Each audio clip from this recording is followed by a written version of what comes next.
Box office top 10. At number 14, Blue Moon.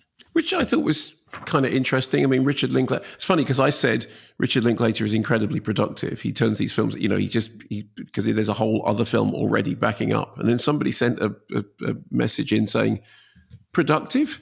I think Boyhood was the longest production I've ever known a movie to take. Catching up then.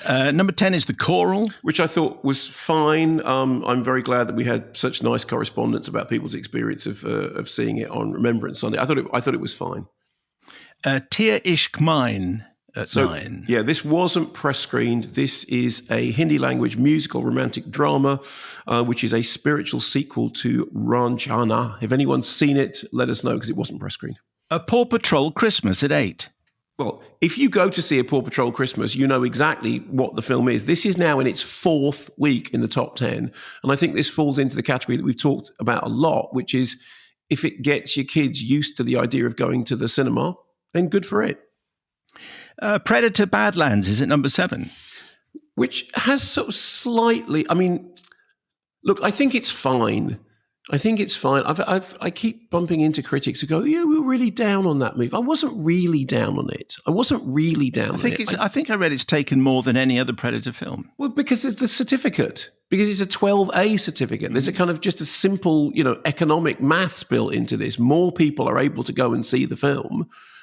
Therefore, that's what happens. That's why you go from making 18, or as they used to be, X-rated films down to 12, because it opens up the market. I just thought that after Prey, which we enjoyed so much, both of us, that's not the royal we, that's me and you, both enjoyed so much. It was just, I thought it was ho-hum. But, it's in that sweet spot in terms of how many people can go and see it. So that's number 7. Nuremberg is number 6. I mean, who knew that this was going to turn out to be Russell Crowe's best role in ages? I still can't get past walking past the poster of, Russell Crowe is, and I go, no, he isn't. But I've seen the film and he genuinely is. I think it's his best performance in a very long time. The Running Man is at number 5. Very faithful to the Stephen King original. I was just doing a couple of interviews about Stephen King with people who've done adaptations of his work, including the guy who made Midnight Mass, which, again, you and I sort of really enjoyed. And it is impossible not to be impressed by how accurately Stephen King foresaw the future. I mean, he was writing these books in the 1970s, and he was writing dystopian fiction that is positively Orwellian in how it anticipates the kind of the pop culture sort of celebrity propaganda of the future. And I think Edgar Wright's done a great job with this film.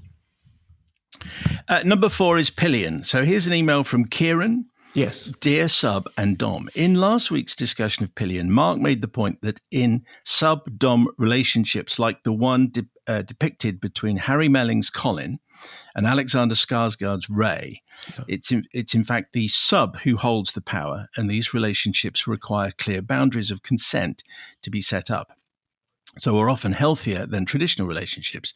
Simon disagreed, saying that the relationship he'd seen in the movie was abusive. Mm-hmm. Having watched the film over the weekend, I'd argue that you're both right. Ray takes advantage of Colin's naivety.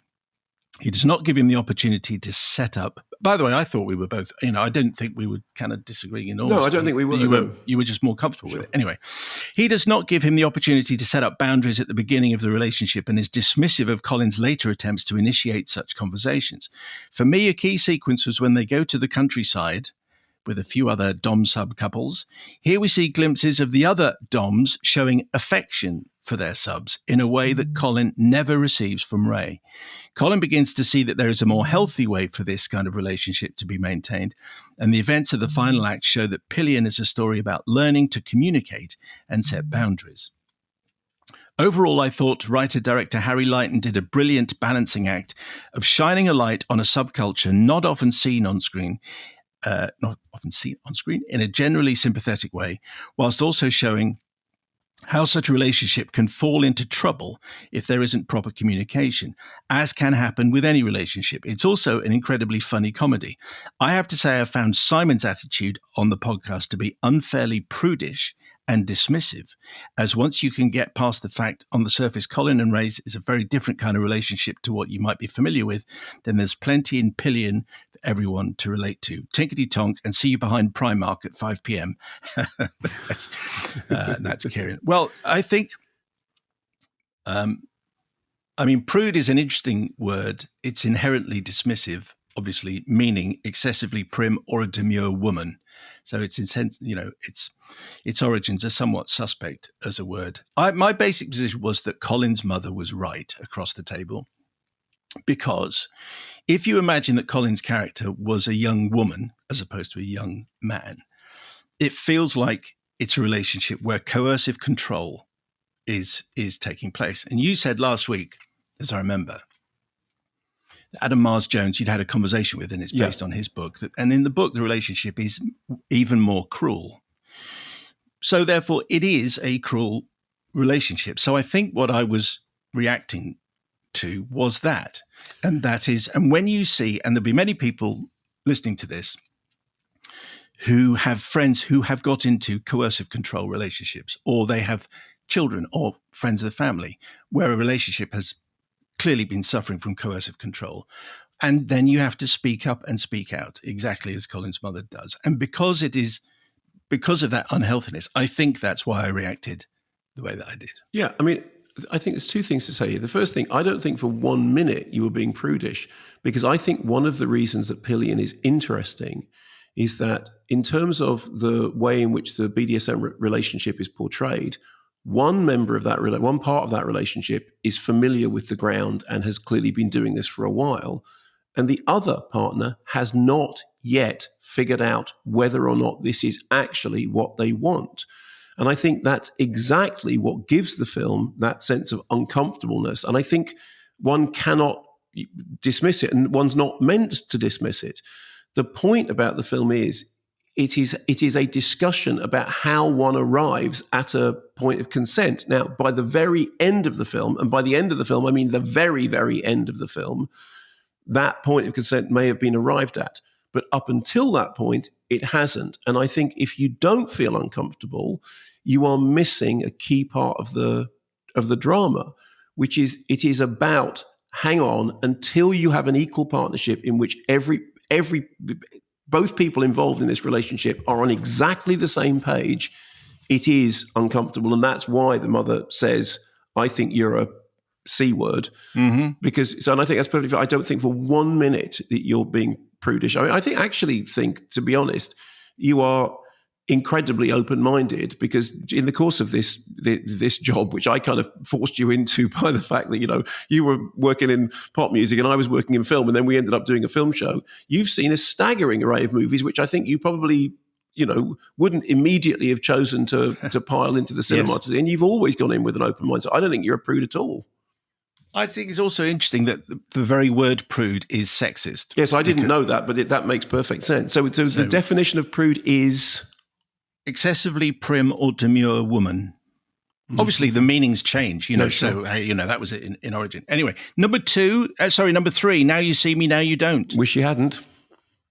Number two, Zootropolis 2. Yeah. Dear Sub and Dom, says James McIrvin from the urologist's urinario, and also many others. I love that Mark thinks the fox in Zootropolis is voiced by Patrick Bateman.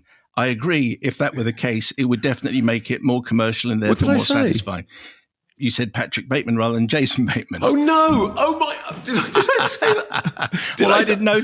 I didn't. No one noticed here at this end. I'm so sorry. I'm so sorry. Wouldn't that be great? Wouldn't that be great if American Psycho met Zootropolis 2? Oh wow! I'm so sorry. Okay, well that is a classic Kermode slip. I'm really, really sorry, but you're right. With Patrick Bateman doing the voice, that would have been fantastic. James and many others, thank you very much indeed. I'm sorry. I'm so sorry. I'm doing this more as I get older. But then again, I do think, American Psycho meets Zootropolis would be a film I would pay to see. And number one all over the world, Wicked for Good. Emma Wilkin says, Dear Cynthia and Ariana, I went to see The Wicked for Good at the amazing Abbey Cinema in Bury St Edmunds. I've seen the stage show, but I'm nowhere near as enthusiastic about it as some people. So I was a bit concerned that the lack of a defying gravity like banger would mean it wasn't that enjoyable. For that reason, I was surprised to find myself having a full-on ugly cry more than once during the film. Maybe it hit different because I was a bit hungover. There you go, what you bring to it. Or because I was watching it with my best friend who I don't see that often. But the depiction of Elphaba and Glinda's friendship, female friendship being something you don't see all that often in cinema, got me right in the feels. I'm looking forward to watching both films back to back with my best pal Sarah the next time kids, dogs, distance, and life in general allows. Thank you, Emma. Peter J. Matthews, audiobook narrator and 1,500 meter swimming certificate. Behind all the marketing, merchandise, and the gravity-defying music, it is a story that centers around a manipulative, egocentric, lying fraudster who has hoodwinked a nation into believing in his wonderfulness. Mm-hmm. Watch the original 1937 film first, as we did the night before, and you might be just as bewitched as the residents of Oz are into believing the Wicked Witch is genuinely wicked and that the wizard is truly wonderful. Hell, his slogan could even be MOGA, make Oz great again. I think you see where I'm going here. The real genius of Wicked is that it first takes us behind the curtain to show how easily people are manipulated and controlled through a diet of clever lies and concocted fears, but then eventually shows us that there is true magic in kindness, compassion, forgiveness, and ultimately love.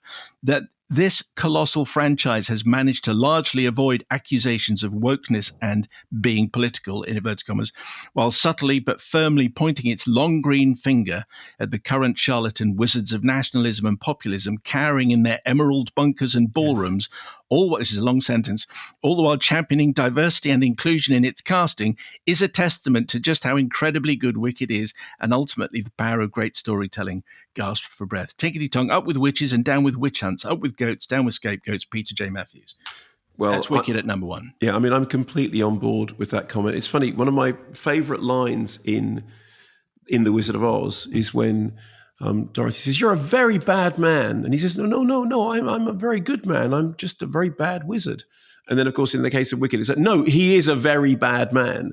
And I think that Jeff Goldblum performance is terrific. And I do think all the things that you've just said about what's going on in that story are particularly poignant and true right now.